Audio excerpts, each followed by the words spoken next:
বছরের প্রথম দিনে শহরে উৎসবের আমেজ, হাড় কাঁপানো না হলেও শীতের আমেজ রয়েছে। সেই আমেজ গায়ে মেখেই নববর্ষের ছুটি তারই উপভোগ করল শহরবাসী। সাত সকালে গেট খুলতে না খুলতে ভিড় উপচে পড়ে চিড়িয়াখানায়। ৮ থেকে ৮০ চিড়িয়াখানার আকর্ষণ যেন সবার কাছেই সমান। রোদ পোয়াতে থাকা বাঘ, সিংহ, ভালুক আর রং বেরঙের পাখি দেখে খুদেদের বাঁধ ভাঙা আনন্দ। আর অতি প্রিয় বাবু তো আছেই, দর্শক দেখে রীতিমতো খোশ মেজাজে সেও।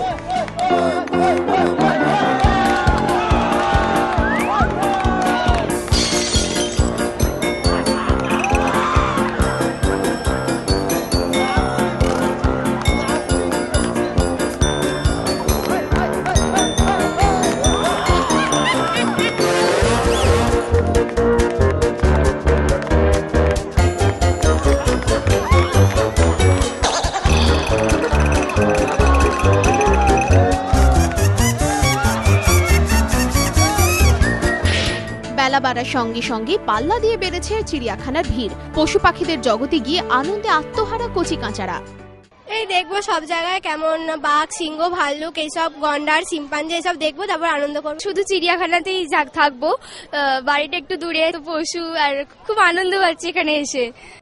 উৎসবের একই ছবি ছিল ময়দান, মিলেনিয়াম পার্ক, ভিক্টোরিয়া এবং নিকো পার্কেও। পুরনো হতাশা ঝেড়ে ফেলে নতুন করে শুরুর দিন।